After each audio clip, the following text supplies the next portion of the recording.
കർത്താവിൽ പ്രിയ ദൈവമക്കളെ, ഇന്നത്തെ ശാബ സ്കൂൾ പഠനത്തിലേക്ക് നിങ്ങളേവരെയും സ്വാഗതം ചെയ്യുന്നു.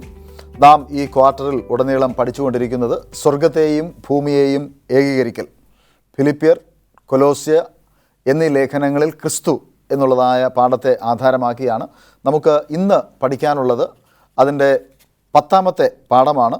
ക്രിസ്തുവിൽ പൂർണ്ണത എന്നുള്ളതായ ഈ പാഠം ചർച്ച ചെയ്യുന്നതിന് 2 പാസ്റ്റർമാർ നമുക്ക് സ്റ്റുഡിയോയിലുണ്ട്. നമുക്ക് അവരെ പരിചയപ്പെടാം. ഒപ്പം നിങ്ങളേവരെയും കർത്താവ് യേശു ക്രിസ്തുവിൻ്റെ നാമത്തിൽ ഇന്നത്തെ ചർച്ചയിലേക്ക് സ്വാഗതം ചെയ്യുകയാണ്. പാസ്റ്റർ മഹേഷ്, ഇന്ന് ഈ ചർച്ചയിലേക്ക് കടന്നു വന്നതിൽ അതിയായ സന്തോഷമുണ്ട്. പാസ്റ്ററെ ദൈവനാമത്തിൽ സ്വാഗതം ചെയ്യുന്നു. Thank you sir.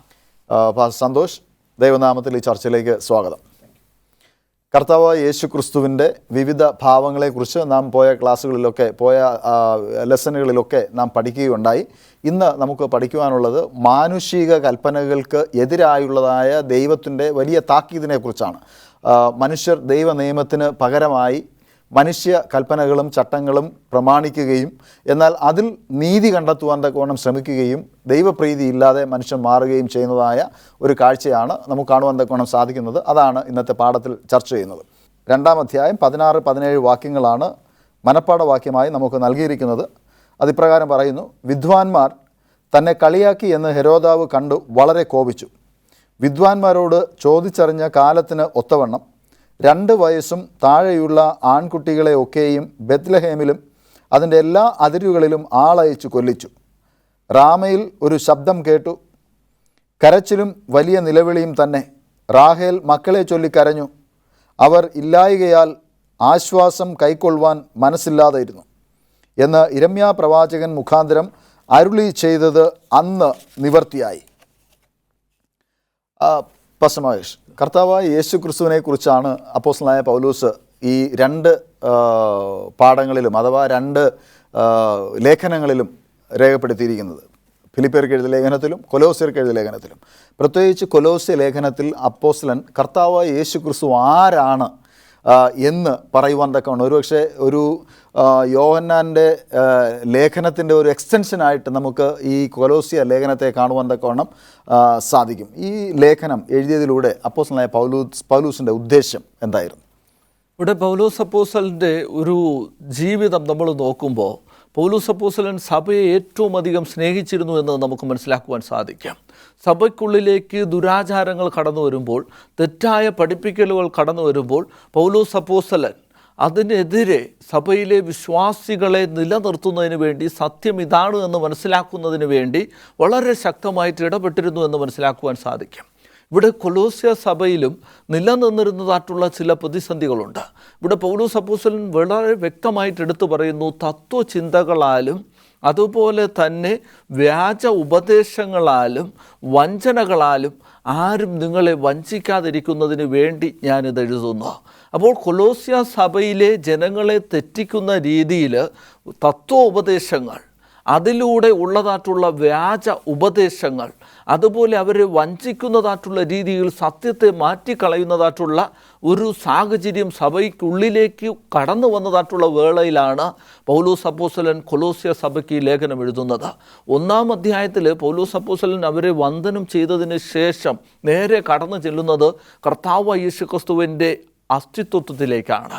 കർത്താവ് യേശു ക്രിസ്തു ആരാണ് എന്നതിന് വിരുദ്ധമായുള്ള തത്വചിന്തകൾ അവർക്കുള്ളിൽ നിലനിൽക്കുന്ന വേളയിൽ പൗലോസ് അപ്പോസ്തലൻ അത് വെറും നിങ്ങളുടെ തത്വചിന്തകൾ മാത്രമാണ്, അത് നിങ്ങളുടെ ഫിലോസഫിക്കലായിട്ടുള്ള ചിന്തകൾ മാത്രമാണ് എന്ന് മനസ്സിലാക്കിക്കൊണ്ട് സത്യം അതല്ല, കർത്താവ് യേശു ക്രിസ്തു ദൈവത്തിൻ്റെ പുത്രൻ, ആ കർത്താവ് യേശു ക്രിസ്തു ദൈവമാണ് എന്ന് കാണിച്ചു കൊടുക്കുന്നതിന് വേണ്ടിയാണ് 1-ാം ലേഖനം എഴുതുന്നത്.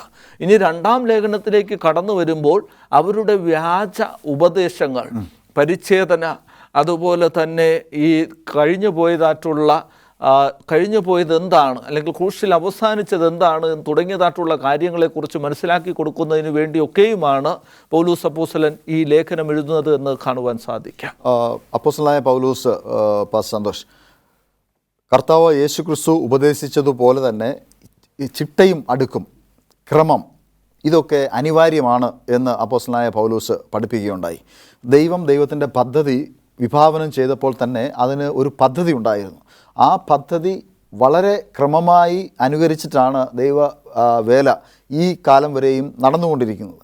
അപ്പോൾ ദൈവ ആരാധനയിൽ ഉണ്ടായിരിക്കേണ്ടതായ അച്ചടക്കവും ക്രമവും ചിട്ടയും അതിനെക്കുറിച്ച് അപ്പോസ്തലനായ പൗലോസ് എന്താണ് പറയുന്നത്? അപ്പോസ്തലനായ പൗലോസ് ഇത് പറയുന്നത് നമ്മൾ ആരാധിക്കുന്ന ദൈവം എന്ന് പറയുന്നത് ക്രമമുള്ള ദൈവമാണ്. എല്ലാത്തിനും ഒരു അടുക്കും ചിട്ടയുമുള്ള ദൈവമാണ്. അതുകൊണ്ട് ദൈവത്തെ ആരാധിക്കുന്നതിന് അടുക്കും ചിട്ട ഉണ്ടാകണം. കാരണം നമ്മൾ ആദിമകാലത്ത് പരിശോധിക്കുമ്പോൾ ഏദൻ തോട്ടത്തിൽ കായീനും ഹാബേലും അവർ ആരാധനയിലാണ് വീഴ്ച വരുത്തിയതെന്ന് നമുക്ക് കാണാൻ സാധിക്കുന്നു. ദൈവത്തെ ആരാധിക്കുന്നതിന് ക്രമമുണ്ട്. ആ ക്രമത്തിൽ തെറ്റിയപ്പോഴാണ് അവിടെ പ്രശ്നങ്ങളുണ്ടായത്. അത് നമ്മൾ ഉടനീളം വേദപുസ്തകം ഉടനീളം നമ്മൾ പരിശോധിക്കുമ്പോൾ ദൈവത്തെ ആരാധിക്കുന്ന രീതിയിൽ നിന്ന് മനുഷ്യൻ എപ്പോഴൊക്കെ വ്യതിചലിച്ചിട്ടുണ്ടോ അപ്പോഴൊക്കെ അവന് പണിഷ്മെൻറ്റ് ലഭിച്ചിട്ടുമുണ്ട്. അപ്പോൾ ഇവിടെ അപ്പോസ്തലനായ പൗലോസ് ഈ ഒരു ആരാധനാക്രമം, ഒരു ആരാധന രീതി ഉണ്ടെന്നത് ഇവരെ പഠിപ്പിക്കുകയാണ്. നിങ്ങൾ വന്ന വിശ്വാസത്തിൽ നിന്നുകൊണ്ടല്ല ആരാധനയല്ല, ഇവിടെ ഒരു ക്രമമുണ്ട്. ആ ക്രമത്തിൽ, അതായത് യഹൂദന്മാർ ഇത് മാനസാന്തരപ്പെട്ട് വന്നെങ്കിലും അവരുടെ ആചാരങ്ങളെ അനുഷ്ഠാനങ്ങളെ അവർക്ക് കളയാൻ അവർക്ക് മനസ്സിലായിരുന്നു. പക്ഷേ അങ്ങനെയുള്ള സമയത്താണ് അപ്പോസ്തലനായ പൗലോസ് ഇവിടെ പറയുന്നത് അങ്ങനെയല്ല, നമുക്കും ഒരു ആരാധനയ്ക്കൊരു ക്രമമുണ്ട്. നമ്മുടെ ആരാധനയുടെ ക്രമം, ഓരോ ആരാധനാക്രമങ്ങളും കൃത്യമായി പാലിക്കുമ്പോഴാണ് നമ്മൾ ആ ദൈവത്തെ മാനിക്കുന്നു എന്ന് നമുക്ക് മനസ്സിലാക്കാൻ സാധിക്കുന്നത്. അപ്പോൾ മെൽക്കീസദേക്കിനെ പോലെ, അതുപോലെ തന്നെ അഹരോനെ പോലെ ആ ശ്രേഷ്ഠ ഉപദേഷ്ടകന്മാർ കൃത്യമായിട്ടും ദൈവത്തെ ആ ക്രമപ്രകാരം തന്നെയാണ് അവർ ദൈവത്തെ ആരാധിച്ചത്. അപ്പോൾ പൂർവികന്മാർ കാണിച്ചു തന്ന പാതയിലൂടെ തന്നെയാണ് അപ്പോസ്തലനായ പൗലോസ് കൊലോസ്യർ ലേഖനത്തിലും അവരോട് പറയുന്നത് നിങ്ങളും ക്രമമുള്ളവരായിരിക്കണം, ആരാധനയിൽ ക്രമമുള്ളവരായിരിക്കണം എന്ന് നമ്മൾ പഠിപ്പിക്കുകയാണ്. പാസ്റ്റർ, ക്രിസ്തു നടന്നതുപോലെ നാം നടക്കണം എന്ന് അപ്പോസ്തലനായ പൗലോസ് പറയുന്നത് എന്തുകൊണ്ടാണ് ക്രിസ്തുവിനെ നാം അനുകരിക്കേണ്ടത്, ക്രിസ്തു നടന്നതുപോലെ നടക്കേണ്ടത്? ഇവിടെ ക്രിസ്തുവിൻ്റെ കൂട്ടായ്മയിൽ, ക്രിസ്തു ആചരിച്ചതുപോലെ ക്രിസ്തുവിൻ്റെ കൂട്ടായ്മയിൽ നമ്മൾ പങ്കുചേരേണ്ടതിൻ്റെ ആവശ്യകതയെക്കുറിച്ച് പൗലോസ് അപ്പോസ്തലൻ കാണിച്ചു തരികയാണ്. ഇപ്പോൾ സഭയിൽ ഇത്തരത്തിലുള്ള വ്യാജ ഉപദേശങ്ങൾ കടന്നു വരുമ്പോൾ സഭയ്ക്കുള്ളിൽ വിഘടിപ്പ് സംഭവിക്കുമെന്ന് കാണുവാൻ സാധിക്കും. ഇത്തരത്തിലുള്ള ഒരു വിഘടനത്തിലേക്ക് നിങ്ങൾ കടന്നു പോകാതെ ആ ക്രിസ്തുവിൽ നമ്മൾ ഏകീഭവിക്കണം. ക്രിസ്തു ആചരിച്ചതായിട്ടുള്ള കൂട്ടായ്മയിൽ നമ്മൾ പങ്കുചേരണം, നമ്മൾ ഐക്യതയുള്ളവരായി തീരണം എന്നുള്ളതിനെ കാണിക്കുന്നതിന് വേണ്ടിയാണ് പൗലോസ് അപ്പോസ്തലൻ ഈ ഭാഗം ഉപയോഗിച്ചിരിക്കുന്നത്. നമുക്കൊരു ചെറിയ ഇടവേളയുടെ സമയമാണ്. അതിനുശേഷം നമുക്ക് വീണ്ടും ചർച്ചയിലേക്ക് വരാം. പ്രിയ പ്രേക്ഷകരെ, ഒരു ചെറിയ ഇടവേളയ്ക്ക് ശേഷം ഞങ്ങൾ മടങ്ങി വരും. ഞങ്ങളോടൊപ്പമായിരിക്കാം. പ്രിയ പ്രേക്ഷകരെ, ഈ ചർച്ചയിലേക്ക് വീണ്ടും നിങ്ങളെ ഏവരെയും സ്വാഗതം ചെയ്യുന്നു. പാസ്റ്റർ സന്തോഷ്, അപ്പോസ്തലനായ പൗലോസ് ക്രിസ്ത്യാനികളെ സസ്യങ്ങളോട് ഉപമിക്കുന്നു. അതിൻ്റെ വളർച്ചയും അതിൻ്റെ നനവും അതിൻ്റെ പരിപാലനത്തെക്കുറിച്ചൊക്കെ പറയുന്നു. എങ്ങനെയാണ് നമ്മെ സസ്യങ്ങളോട് ഉപമിച്ചിരിക്കുന്നത്? നമ്മൾ അപ്പോസ്തലനായ പൗലോസ് ജനങ്ങളെ പഠിപ്പിച്ച് ദൈവത്തിൻ്റെ വചനങ്ങളെ ആഴത്തിൽ മനസ്സിലാക്കി അവരെ ദൈവത്തിലേക്ക് അടുപ്പിക്കുകയാണ് ചെയ്തത്. അപ്പോൾ ആ ദൈവത്തിൻ്റെ വചനം അവരിൽ ആഴത്തിൽ വേരൂന്നി വളരണമെന്നുള്ളതാണ്. അപ്പോൾ അങ്ങനെ ഉള്ളൊരു ലൈഫ് അവർ നയിക്കുമ്പോൾ മാത്രമാണ് അവർക്ക് പൂർണ്ണമായ നല്ല ഫലം കായ്ക്കുവാൻ സാധിക്കുന്നത്. അപ്പോൾ നമ്മൾ ദൈവത്തിൻ്റെ കൃഷിയെന്നും അപ്പോസ്തലനായ പൗലോസ് പറയുന്നു. നമ്മൾ ദൈവത്തിൻ്റെ കൃഷിയാണ്, നാം ദൈവത്തിൻ്റെ കൂട്ടുവേലക്കാരാണ്. പല സ്ഥലങ്ങളിലും അപ്പോസ്തലനായ പൗലോസ് ഈ ഒരു പ്രയോഗം നടത്തിയിട്ടുണ്ട്.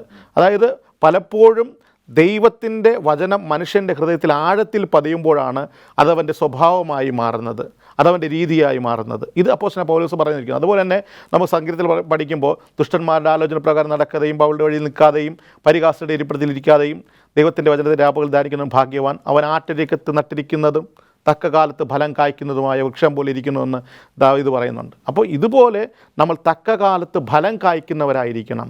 അതുപോലെ തന്നെ നമ്മുടെ ആ ഫലമെന്ന് പറയുന്നത് അത് മറ്റുള്ളവന് ഹാമാവാതെ, മറ്റുള്ളവന് പ്രതിസന്ധി ഉണ്ടാക്കാതെ, അത് അവന് ഏറ്റവും ഒരു അനുകൂലമായ സാഹചര്യത്തിൽ അവന് വേണ്ടി പ്രവർത്തിക്കുന്നതായിരിക്കണമെന്ന് നമുക്കിവിടെ കാണാൻ സാധിക്കുന്നു. അപ്പോൾ ഇവിടെ സസ്യമെന്ന് പറയുന്നത് ദൈവത്തിൻ്റെ വചനത്തെ ആഴത്തിൽ വേരൂന്നി പഠിക്കുക എന്നതിനെയും ഇത് അർത്ഥമാക്കുന്നുണ്ട്. ഒരു സസ്യം അതിന് വേര് ഓട്ടമില്ലെങ്കിൽ അത് മുരടിച്ചു പോകും, വളരില്ല, പിന്നത്തേതിലായി അത് കരിഞ്ഞും പോകും. പാസ്റ്റർ മഹേഷ്, ക്രിസ്തുവിനെ സ്വീകരിക്കുന്നതിന് നാം സ്വയം മരിക്കണം എന്ന് പറയുന്നു. സാധാരണ മരിപ്പ് എന്ന് പറയുന്നത് ഒരു വട്ടം ഉള്ളതായ കാര്യമാണ്. പക്ഷേ അപ്പോസ്തലനായ പൗലോസ് പറയുന്നത് ദിനം തോറും നാം മരിക്കണമെന്നാണ്. എങ്ങനെയാണ് ഒരു വ്യക്തിക്ക് ക്രിസ്തുവിനെ നേടേണ്ടതിന്, ക്രിസ്തുവിൽ ആയിരിക്കേണ്ടതിന് ദിനം തോറും മരിക്കുവാൻ കഴിയുന്നത്? ഇപ്പോൾ കർത്താവ് യേശു ക്രിസ്തു നമ്മളിൽ വസിക്കുകയാണ് എങ്കിൽ ആ ക്രിസ്തു നമ്മളിൽ വളരും. അങ്ങനെ ക്രിസ്തു നമ്മളിൽ വളരുമ്പോൾ നമ്മുടെ ജഡീക സ്വഭാവങ്ങൾ നമ്മളിൽ നിന്നും അകന്നകന്നകന്നു പോകും. ദൈവം അധിവസിക്കുന്നത് പരിശുദ്ധമായ ഇടത്താണ്. അപ്പോൾ ദൈവത്തിൻ്റെ പുത്രനായ ക്രിസ്തു നമ്മളിൽ വസിക്കണമെങ്കിൽ നമ്മൾ നമ്മുടെ ജഡീക സ്വഭാവങ്ങളെ ദിനം പ്രതി കൊന്നെങ്കിൽ മാത്രമേ ഇവിടെ പൗലോസ് അപ്പോസ്തലൻ ഒരു ഭാഗത്ത് എടുത്തു പറയുന്നതായിട്ടുള്ളൊരു കാര്യമുണ്ട്. ഈ ലോകത്തിലെ ചില ജഡീക സ്വഭാവങ്ങളെ പൗലോസ് അപ്പോസ്തലൻ അവയവങ്ങളോട് ഉപമിക്കുന്നതായിട്ട് കാണുവാൻ സാധിക്കും. അപ്പോൾ നമ്മുടെ ശരീരത്തിൽ എന്തെങ്കിലും രോഗാവസ്ഥകൾ ഉണ്ടായാൽ ആ അവസ്ഥകളെ നമ്മൾ നീക്കിക്കളയും. അങ്ങനെ ആ അവസ്ഥകളെ മാറ്റിക്കളയുമ്പോഴാണ് ശരീരം മെച്ചപ്പെട്ടു വരുന്നത്. അതുപോലെ തന്നെ നമ്മളെ കാർന്നു തിന്നുന്നതായിട്ടുള്ള ജഡീക അവസ്ഥകളെ നമ്മൾ ദിനം പ്രതി കൊന്നു കളഞ്ഞുകൊണ്ടിരിക്കുമ്പോൾ, അല്ലെങ്കിൽ അതിനെ മരിപ്പിച്ച് കളയുന്നതായിട്ടുള്ള സാഹചര്യം ഉണ്ടാകുമ്പോൾ ശരിക്കുള്ള ആത്മാവ്, ദൈവത്തിൻ്റെ ആത്മാവ്, കർത്താവ് യേശുക്രിസ്തു വളരെ മനോഹരമായിട്ട് നമ്മളിൽ വസിക്കുകയും നമ്മൾ വളരുകയും ചെയ്യും. അതുകൊണ്ടാണ് ഇവിടെ പൗലോസ് അപ്പോസ്തലൻ നമ്മൾ ദിനം പ്രതി മരിക്കേണ്ടതിൻ്റെ ആവശ്യകതയെക്കുറിച്ച് എടുത്ത് കാണിക്കുന്നത്. പാസ്റ്റർ, അതുപോലെ കൊലോസ്യർക്കെഴുതിയ ലേഖനം 2-ാം അധ്യായം അതിൻ്റെ 14-ാം വാക്യം വളരെ ചർച്ച ചെയ്യപ്പെടുന്നതായ ഒരു വാക്യമാണ്. കർത്താവായ യേശു ക്രിസ്തുവിൻ്റെ 10 കൽപ്പനകൾ ക്രൂശിൽ തറച്ചു എന്നുള്ളതായ ഒരു ആക്ഷേപം ആ വാക്യത്തിൽ ഒളിഞ്ഞ് ഇരിപ്പുണ്ട്. എന്തുകൊണ്ടാണ് അപ്രകാരം ആ വാക്യത്തിനെ ആക്രമിക്കപ്പെടുകയും പ്രത്യേകിച്ച് ശബത്ത് അടങ്ങുന്നതായ ദൈവത്തിൻ്റെ ന്യായപ്രമാണം മാറിപ്പോയി എന്ന് പറയുവാനും ഇടവരുന്നത്? പലപ്പോഴും ഇത് തന്നെയാണ് ഏറ്റവും കൂടുതൽ ആൾക്കാരെടുത്ത് പ്രയോഗിക്കുന്നൊരു വചനവും ഇത് തന്നെയാണ്, ഇത് ക്രൂശിൽ തറച്ചുപോയി എന്നുള്ളത്. എന്നാൽ ഇത് മനസ്സിലാക്കുന്നില്ല, കർമാചാരപ്രകാരമുള്ള നിയമങ്ങൾ ഉണ്ടായിരുന്നു എന്നും അത് ക്രൂശിൽ തറയ്ക്കപ്പെട്ടു എന്നതാണ് അപ്പോസ്തലൻ പൗലോസ് ഉദ്ദേശിച്ചത് എന്ന് അവരാരും അത് ഗ്രഹിക്കുന്നില്ല.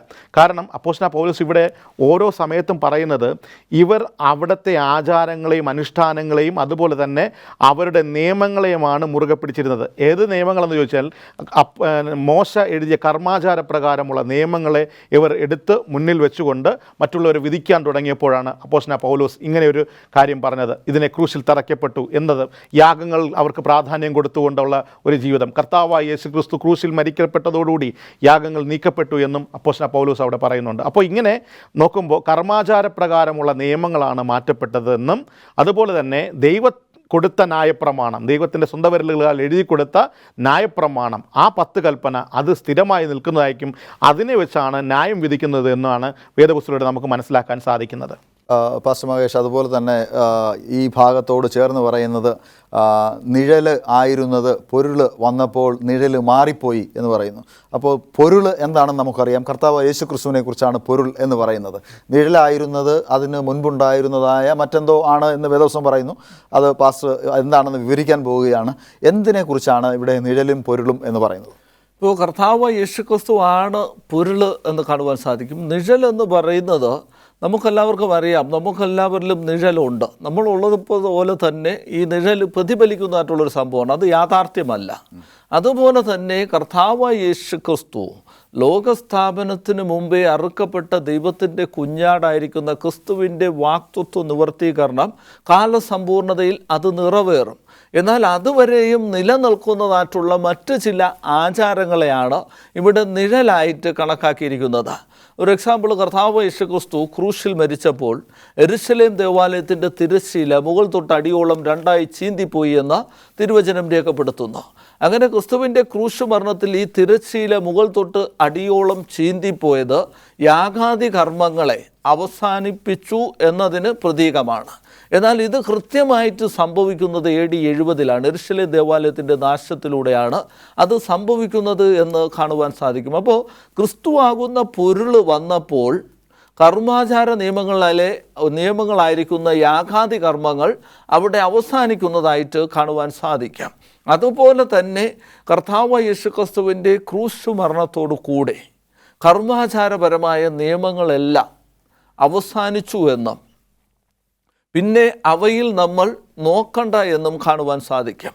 എന്നാൽ ക്രിസ്തുവിൻ്റെ ക്രൂശ് മരണത്തിന് ശേഷവും യഹൂദന്മാർ, കർത്താവ് യേശുക്രിസ്തുവിനെ സ്വീകരിച്ചതായിട്ടുള്ള യഹൂദന്മാർ പലവിധമായിട്ടുള്ള ആചാരങ്ങൾ അനുഷ്ഠിച്ചു പോവുകയും അത് വിജാതീയരായിരിക്കുന്ന ജനങ്ങളെ അടിച്ചേൽപ്പിക്കാൻ ശ്രമിക്കുകയും ചെയ്തു.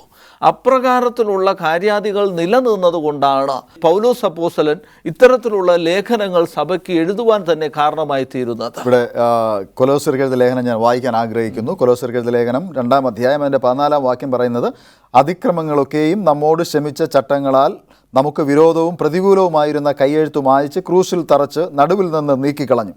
വാഴ്ചകളെയും അധികാരങ്ങളെയും ആയുധവർഗം വെപ്പിച്ച് ക്രൂശിൽ അവരുടെ മേൽ ജയോത്സവം കൊണ്ടാടി അവരെ പരസ്യമായി കാഴ്ചയാക്കി. അതുകൊണ്ട് ഭക്ഷണപാനങ്ങൾ സംബന്ധിച്ചോ പെരുന്നാൾ, വാവ്, ശബത്ത് എന്നീ കാര്യങ്ങളാലോ ആരും നിങ്ങളെ വിധിക്കരുത്. ഇവ വരുവാനിരുന്നവയുടെ നിഴലത്രേ, ദേഹമെന്നതോ ക്രിസ്തുവിന് ഉള്ളത്. ഇത് നമുക്ക് വേദപുസ്തകത്തിൽ നിന്ന് വായിച്ചാൽ തന്നെ മനസ്സിലാകും. കർമാചാരപരമായ ന്യായപ്രമാണത്തെക്കുറിച്ചാണ് ഇവിടെ പറയുന്നത് എന്നും ഈ പറയുന്നതായ വാവ്, ശബത്ത്, പെരുന്നാൾ ഇതൊന്നും ദൈവത്തിൻ്റെ 10 കൽപ്പനയായ ന്യായപ്രമാണത്തിൽ ഉണ്ടായിരുന്നതല്ല എന്ന് നമുക്ക് മനസ്സിലാക്കുവാൻ തക്കവണ്ണം സാധിക്കും. ആയതുകൊണ്ട് ദൈവത്തിൻ്റെ ന്യായപ്രമാണം നിലനിൽക്കുന്നു, എന്നാൽ കർമാചാരപരമായ ന്യായപ്രമാണം നീങ്ങിപ്പോയി എന്നാണ് ഇവിടെ വേദപുസ്തകത്തിൽ പറയുന്നത്. ഒരു ചെറിയ ഇടവേളയ്ക്ക് ശേഷം നാം മടങ്ങി വരും. പ്രിയ പ്രേക്ഷകരെ, ഒരു ചെറിയ ഇടവേളയ്ക്ക് ശേഷം ഞങ്ങൾ മടങ്ങി വരും. ഞങ്ങളോടൊപ്പമായിരിക്കും.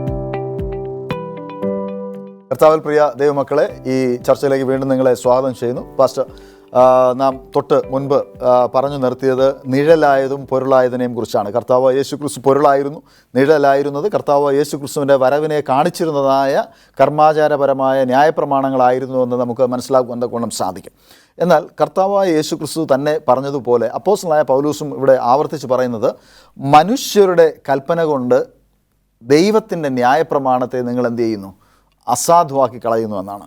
ദൈവത്തിൻ്റെ ന്യായപ്രമാണങ്ങൾ ദൈവം മോശയ്ക്ക് കൊടുത്തതും പിന്നീട് ഇസ്രായേൽ മക്കൾ അത് പാലിച്ചതും ഇന്ന് തലമുറയായി പാലിക്കുവാൻ ദൈവം നമ്മോട് ആവശ്യപ്പെട്ടിരിക്കുന്നതുമായ ദൈവത്തിൻ്റെ 10 കൽപ്പനയായ വിശുദ്ധ ന്യായപ്രമാണത്തെ മനുഷ്യരുടെ കൽപ്പന കൊണ്ട് അതിനെ ഇല്ലായ്മ ചെയ്യുന്നു എന്ന് പറയുന്നു.